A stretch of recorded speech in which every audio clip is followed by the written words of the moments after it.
What is going on, y'all? Welcome back to another episode of Station 19. Station 19, Season 4, Episode 3. Oh man, this is gonna be a short review.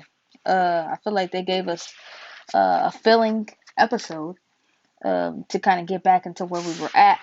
Um, for the most part, it was pretty clean, straightforward. And by the end of the episode, a lot of things made sense. I'll say that for sure.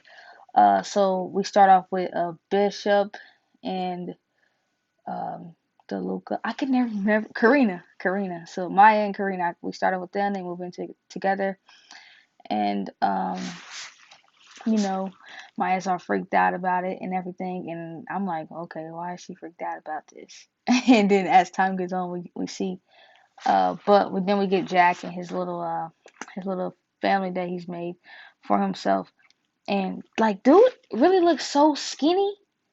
Like he's super skinny right now, and it's kind of like making me nervous a little bit after what we went through this year, with Chadwick Boseman dying and everything. Like to see another man get skinny like that, it just kind of is alarming to me because after we missed the signs on that one, so I don't know. It just kind of makes me think. But he's skinny and it's kind of scary.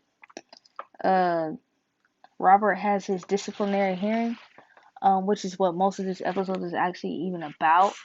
And I'll say um, that the fact I don't know why they would think that he would be able to still be battalion chief after that. But I'm glad he still get to be a firefighter. So yeah, he they took away the PRT, and I'm just really upset about that because I feel like that was like the dopest thing. Like the show was heading into like a cool thing with the PRT. Hopefully they'll be able to get it back. But I feel like that was like a really dope thing that they were doing, having that first response thing.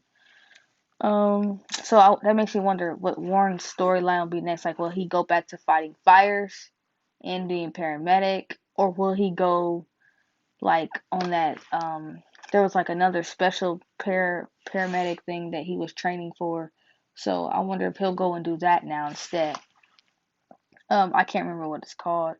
But I I absolutely like one of the first things I wrote during the whole thing was like I hate how Andy and Bishop's relationship is going right now, and I'm like it's just hard to watch.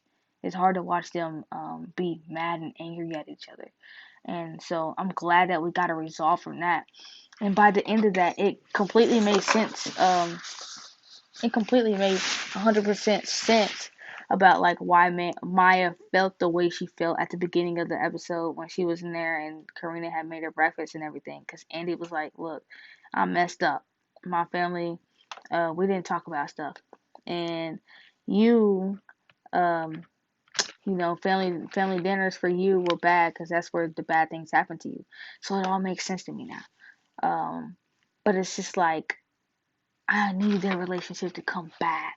Like I feel like they need to have that relationship. I feel like um Vic has always all 4 seasons been separated out. Like yeah, they hang out and stuff and they have fun, but I feel like she's always been separated out and it's been her and Travis or her and Dean or and I feel like it's always been Andy and Bishop.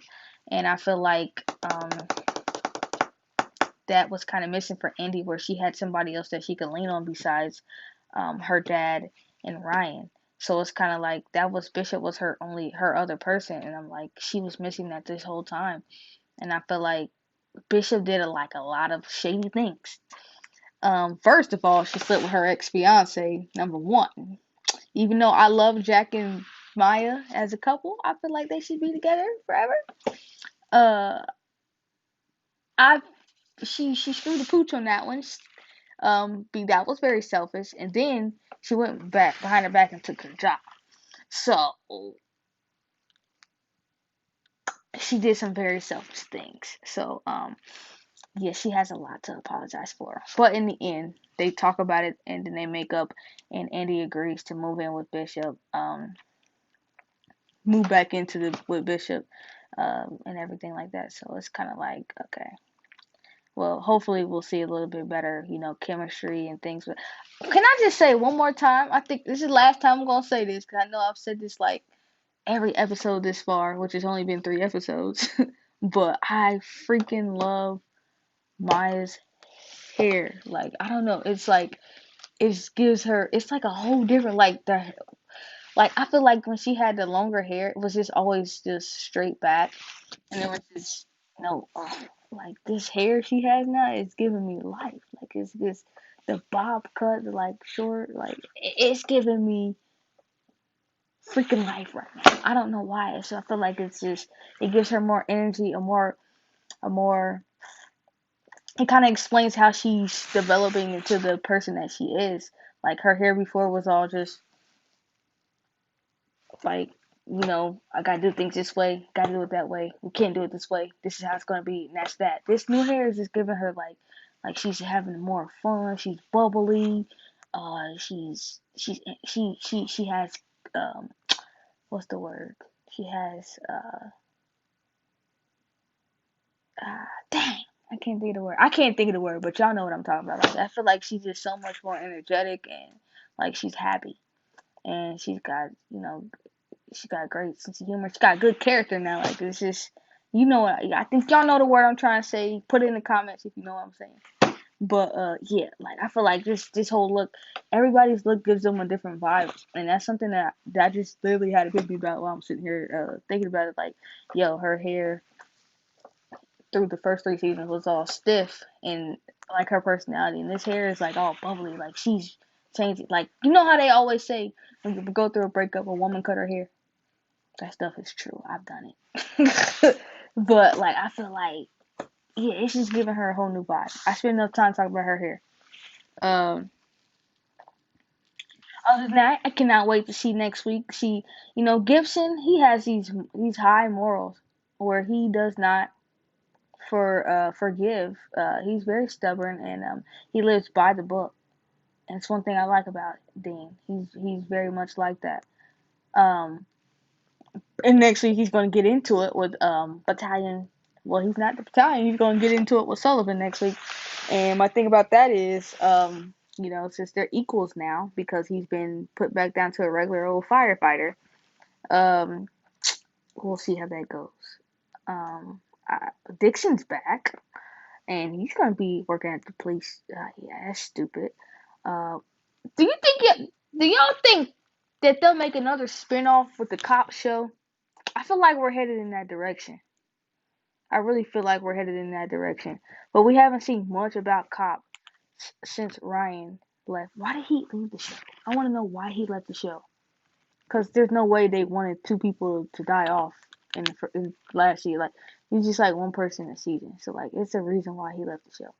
But I feel like we had that kind of, charisma between the two. And I feel like they're going to bring that storyline back into the fold a little bit. Maybe with a third series, kind of like with the Chicago one, where they just do a TGIT with straight Shonda. Well, I mean, I don't even know if it's Shonda Rhimes anymore. But like just straight up, Grey's Anatomy, Station 19, and a medical show. No, not medical, a cop show. So, but anyways, we'll see.